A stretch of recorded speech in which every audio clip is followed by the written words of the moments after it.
So welcome back to the channel, guys, and in this video we're going to get into some news of the day, and we're going to start in with Moreno. We're going to take a listen to what Moreno have to say looking ahead of the Champions League match tomorrow night, or tonight if it's Tuesday morning, right? Yeah, sometimes it's crazy, I'm gonna tell you, because I am in the corridors or in the training ground just walking, and back in my old club I used to be one of the tallest, so everybody was smaller than me. And now I look around and everybody's taller than me, so it's just, well, we look like a basketball team now. So what Marina said there is very important, because he even understand that what Arsenal is building right now is giants, right? We're building giants, and one of the reasons is that we can dominate the match aggressively. One of the things that we've been criticized back in the past is that we were too soft, we were too lightweight, we were this, we were that. But now with these players that we're getting in, tall, aggressive, strong players, that's not something that can be said anymore. No one can criticize Arsenal team for not having any cojones right now. Remember Troy Deeney's famous statement, Arsenal not having any cojones, right? No one can ever say that against about the Arsenal again. So Mikel Moreno understands that this is what Arsenal is going on, and he can tell by how we've been playing. Now, lots of people have been saying that there might possibly be an agenda right now against Arsenal. Jamie Carragher posted this. Was Owen Webb involved in the decision making of the red card for William Saliba? Question mark. He didn't say that he did have anything to do with it. It's a question, right? Now, I believe that he got so much of a backlash by the potential hierarchy that he had to delete the post. Look at this. Now, this is what I'm saying, that whosoever is paying James Carragher's wages, whosoever is in charge of this guy in terms of employ him, obviously got to him. Obviously, he asked a question and he had to come and delete the tweet. Now, this is what I'm saying, that something fishy is going on. Something fishy is going on.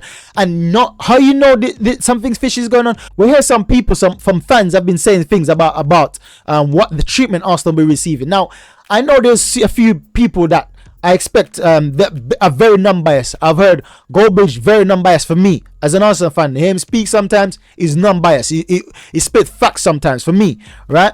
And Terry from the Terrace, right? He's also spitting facts sometimes for me. He split justice. But some fans don't split justice. They just want to have a fun time to laugh at the Arsenal. And I get that. I understand that. But there comes a point when you have to be serious, right? Because then what's affecting Arsenal right now is going to affect your team sooner or later, and then you're going to be moaning, and then it's going to be some Arsenal fans laughing at you, saying that you remember when we were going through the same thing and you were laughing at us. Now it's our time to laugh. Who's going to be the bigger man? Who's going to say let's challenge the status quo? Who's going to say let's challenge the power that be? Because obviously something's going on. Something dodgy is going on. I've been saying this. I remember speaking to one of my mates 2 seasons ago. I remember when Man United beat us, or it was a draw or something like that, but we should have won the match and there was a referee error. I said to him, I don't know why Arsenal find it difficult to pay off the refs, because honestly it looks like everyone in the Premier League pays off the ref apart from Arsenal. And I'm saying, is it the fact that we're too cheap, or is it the fact that we're too honest? I don't know what's going on, because yes, once again, people might say that yes, another Arsenal fan trying to feel sorry for themselves, but it's there. The record is there.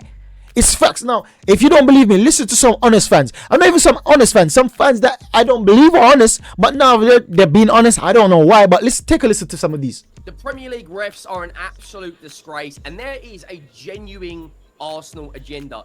In my opinion, that is a red card on Saliba. Genuine Arsenal agenda, and this is a Spurs fan. This is a Spurs fan. Now, what he said about the red card, I tend to agree.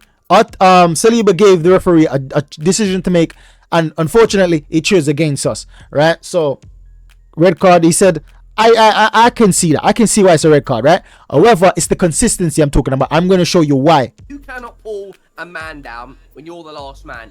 However, both linos, the fourth official, and the referee at the time thought it was warranted of a yellow card. That, for me, in that exact position, Ben White is level with Saliba. Ben White could easily catch him up. He doesn't give him a red card, and then VAR intervene, get involved. Where is the clear and obvious error? I can't stand Arsenal. I can't stand Chelsea or City. What I want is consistency. And the referees in this league are absolutely diabolical. Arsenal have had 3 red cards so far this season. The one on the Andrew Trossard in the exact same game, Doku kicks the ball away. The one on Declan Rice, the exact same game, João Pedro kicks the ball away. Neither of these players got yellow cards, yet when it seems to be an Arsenal player, immediately, without hesitation, it's a red card. I think there is a serious agenda from officiating when it comes to Arsenal, because no other team is getting this many decisions. Now, as I said that, this is a Spurs fan. And you know we've got the rivalry going on. But this guy, you dropped the rivalry to speak facts, to speak honestly, to speak truthfully. Like, no other team is getting 3 red cards since the season began. And the same things that we got a red card for, other teams are doing the same thing. I'm not even receiving a yellow card. Doku kicked away the ball, didn't receive a yellow card. Bournemouth, the same weekend, I forgot the player that for Bournemouth kicked away the ball, didn't get a yellow card.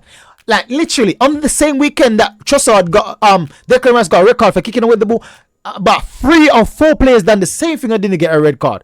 Trossard done the same thing. I see players the same on the same match day fixture done the same thing, didn't get a yellow card, much as a red card. But I'm telling you, Arsenal are either they're too honest or they're not paying enough money, bro. I don't know what's going on, but something is definitely wrong.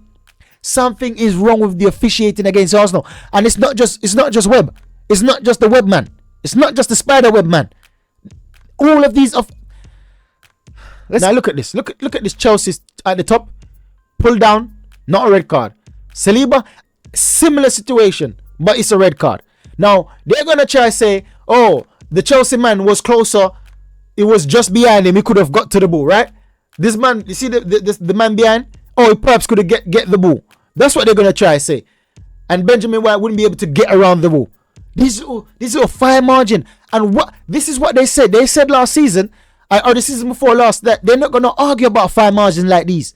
They're not gonna challenge fine margin like these, especially when the referee made the decision to bring it back when it's not a clear and obvious error. Now look at this. This is what it's coming down to now. Look at this. This is what footballers come down to. They're gonna argue the fact that Evanson is faster than Benjamin White by what?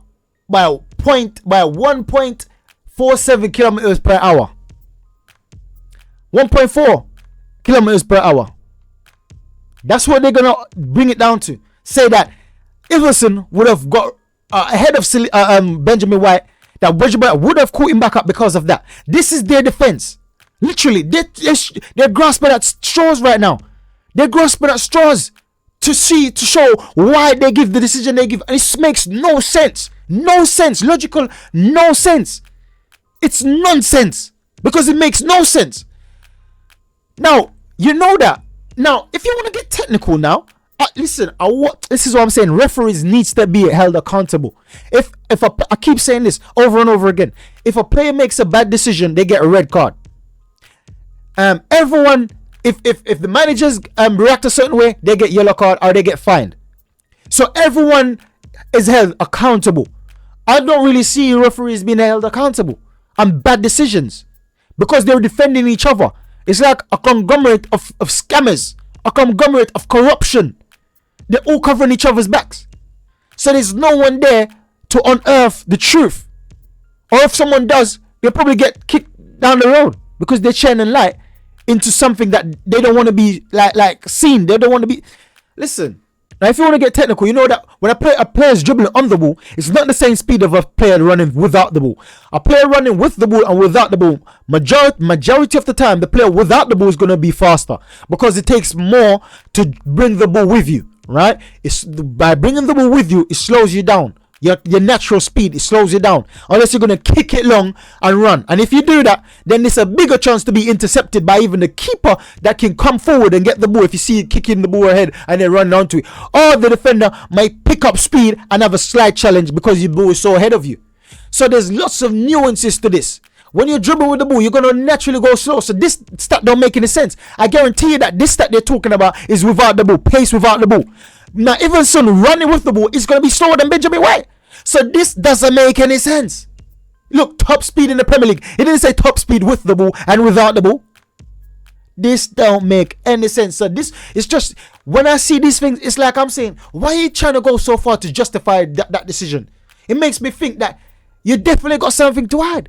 What you're going to top speed? Benjamin White compared to Evans top speed.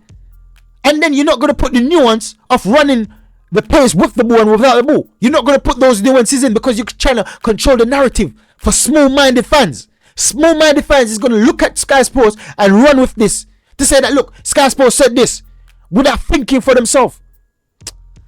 I tell you that we're being fight heavily. I don't know what's going on, man, but I know something big is going on against Arsenal. And now even Tottenham fans starting to notice this. Lots of fans starting to notice this. How long can they keep doing this? How long? Because everyone's starting to wake up to see that there's a big agenda against Arsenal. And then when it comes down to City, we heard what the Wolves manager said about City on the weekend. Nothing. Listen, I don't need to say nothing else. On one side, a team has been heavily suppressed by the officiating, and then on the other side, a team has been allowed to do whatever they want, throwing balls at the back of people's head. I'm not even getting a talking to. So much different things are going on. It's like opposite contrast. And what do you know? These two are fighting against for the same title. And then one side is being heavily treated unfairly, and then the other side is being heavily lenient. Leniency is been thrown away at them. Now look at this. From 2019 to this present season, 5 years, yeah? Is the fact that Arsenal is ill-disciplined, or is it the fact that we've been cheated? Right? And when did Arteta come in charge? I leave you to think about that one. When did Arteta come in charge? Now, am I saying that it's because of Arteta why we're getting these bad decisions? It could be enhancing to the thing. George Graham was saying something like the media hates us, but don't worry about that. Don't worry, just focus on ourselves. Something along those lines. Now, Arsenal have 18, 5 more than Everton and Wolves. 5 more. And for a big team, that's rare to find a big team with so many yellow cards. Like, that's been consistently fighting for the Premier League title 2 seasons in a row. And the season before that, fighting for top 4. Right? It's seasons before that, fighting for top 4. So, this is not, it's like, it's weird to see this. It's very strange. But, as I said that, you have to take all these things in account. What's going on? Why is this the case? Look at Chelsea. Chelsea's at 11. We almost doubled Chelsea in terms of red cards. And they're the next big team on the list in the top 4. We almost doubled them. Why? Why? So I'll leave that for you guys to think about. So thanks for watching, guys. Make sure you like, subscribe, and share. Help me on my journey to 10,000 subs. Catch you in the next one. Goodbye.